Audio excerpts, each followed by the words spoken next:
Yo, what's up, guys? This is Q10 with the One Flame Podcast, episode 2. Stay tuned.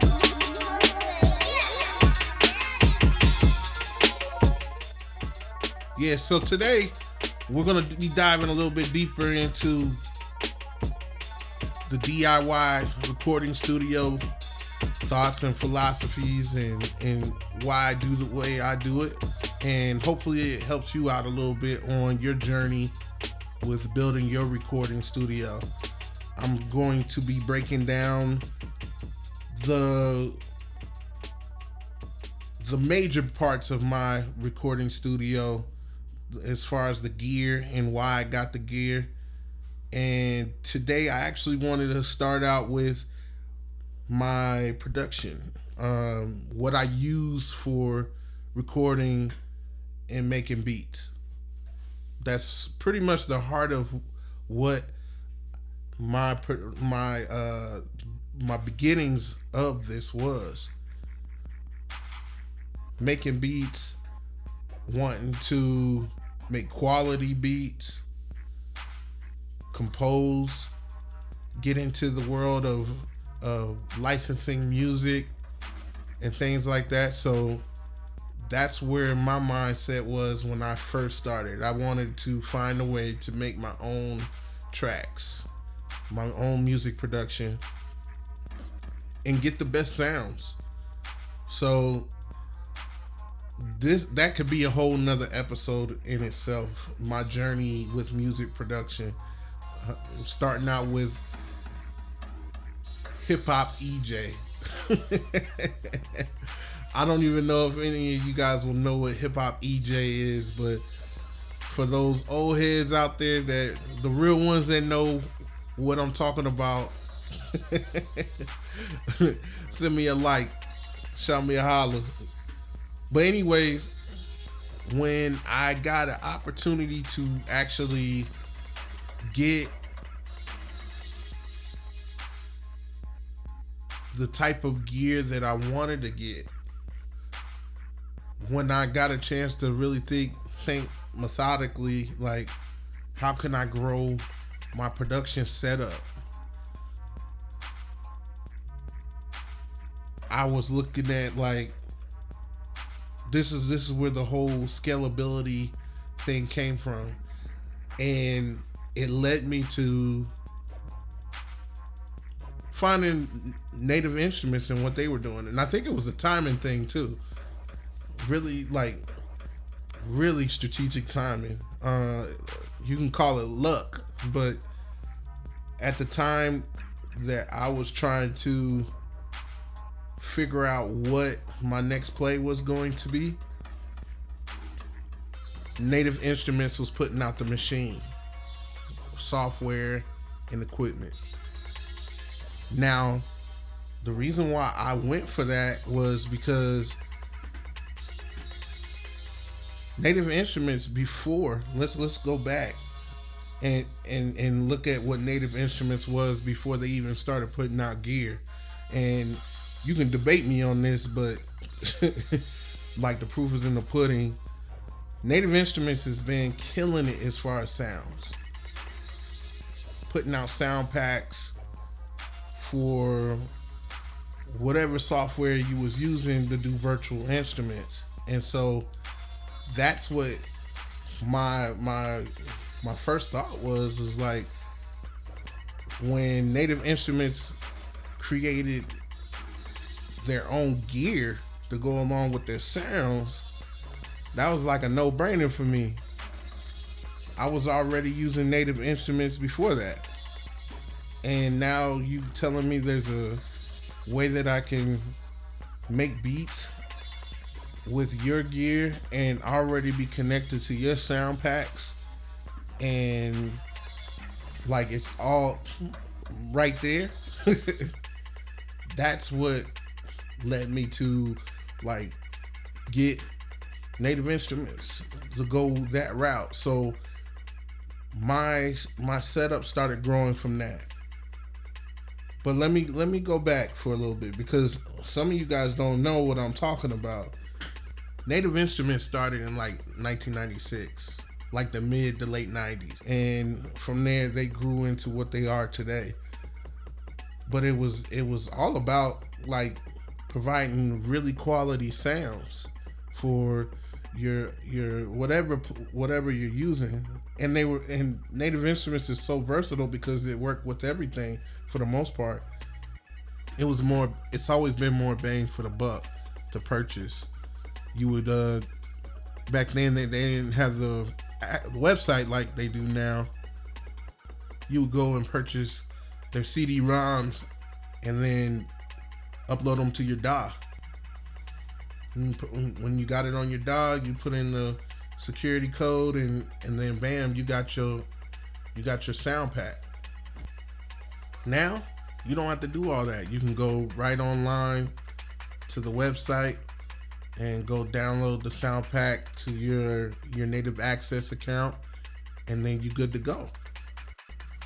Don't you just love technology? Makes things so much easier now. But the idea of what Native Instruments was doing, I think the whole industry kind of took notice. And I mean, I might be wrong. They might not have been the first, but they were definitely one of my first when it came to seeing them like really notice that, hey, if we go ahead and branch off into selling gear along with our sounds and what we already offer that's really dope, we gonna make a killing. So I like that. To me was like genius. Like Native Instruments, they always got my tip of the hat on their way of innovating what they were already doing. Because like I said, they had sounds that are still competitive today, and they keep on growing on that. Sound packs and oh man, like just always been quality at that. And as far as I'm concerned, they really haven't fell off that bar from what they originally was doing. They just only been growing and getting better with the equipment now. So that's why I personally went and got the Maschine and started using the Maschine software to do my music production. Now, the Maschine software, that was a learning curve. That took me a bit to adjust from what I was already using, which was Fruity Loops. And before y'all start laughing and all that, I'm a beast at Fruity Loops. I was always a beast at Fruity Loops. And I'm pretty sure I'll still be a beast at Fruity Loops. I just wish Fruity Loops had integrated over to Apple in the time I needed them to. Then I probably still would have been on Fruity Loops. So we'll have a conversation about that at some point, because I still got a little chip on my shoulder about all of that and how people used to treat me until they heard what I did on Fruity Loops, and then like me having to prove that I did the beat on Fruity Loops. That's a whole nother era of oh man, like that's a whole conversation. That's a whole session in itself, just talking about music production in the era that I was coming up in with doing music production. Because I think it gets highlighted, the beginnings of hip hop, from the DJ to the rapper and how all that evolved. But like, I think there should be a real conversation about the music production and the technology and the rise of the home studio producers of the 2000s era of music, and how much that's made the whole industry evolve. That's a whole conversation right there. Like, we're gonna get into it.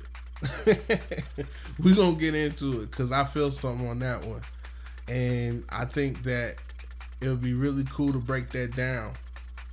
However, to kind of like circle back around to what this is, and the reason why I'm doing this, and the reason why I wanted to break this down is so that you guys could see like what my thought process was back then, trying to hustle and figure out the best way for me to make quality music at the time when I didn't have no money. I was just a fresh out of college student with student loans, wanting to make beats, wanting to get the sounds out of my head, and I knew that what I was using wasn't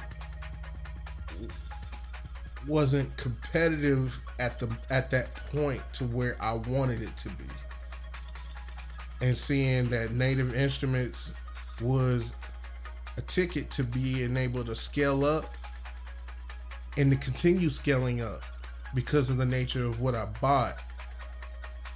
Like, it wasn't just gonna keep me limited to one thing. So like, Native Instruments really like helped me shape the way that I go about putting my studio together. So I really wanted to start there with what I'm using. So if you guys want to know more about Native Instruments, you want to know more about the machine software, go to the website. Just go spend some time looking up some YouTube videos. I could put some links up and everything. Hopefully I can become an affiliate and maybe get a plug from Native Instruments. But I do love the company. I love the software, and I'm not doing this for a check or nothing, because this is literally the beginning of my podcast and my podcast career, actually. And so, like, nobody knows I'm doing this. Nobody knows I'm having this conversation except for you that's hearing it right now. So you know it's coming from a real place, an organic place. This is how I did it. And from that point of that process of scaling up, buying something that can build with my studio was the idea. And Native Instruments made it real easy for me to do that. Getting their gear and getting their software made it to where I didn't have to worry about when I got something else. I had to go and re-up and redo and all this kind of stuff. All I had to do was, like, after buying that piece of gear, if I needed something new, I'd just go and pay $50 for a new sound pack. There's some power in that, you know? It makes things efficient. So I hope, again, that you guys got something out of this. I hope you guys can kind of catch where my mind is and how it works with strategizing and building a studio. Next time, I'm going to talk about my audio interface that I'm using and kind of break down the thought with that, which really is just the same thing, scalability, and how I was thinking about that in that sense as well. But go ahead and like, share, subscribe. Hope you guys leave some comments. Let me know how I'm doing. Let me know if this is something you like. If there's another direction that you want me to go into, as far as like getting to know me and getting to know One Flame. And if you have questions about what I've done or what I'm doing or anything, like, I really just want to build this organically. And everybody says you need to create a niche. I want to create my niche with you and everything, because I got a wealth of information and stories and things to share, but it don't mean nothing if nobody really is rocking with it. So I'm gonna put this on you guys to kind of like show me where I need to go with it. And go follow me on Instagram at One Flame Music, and check out the other links on the link tree. I'll holla at y'all. Peace.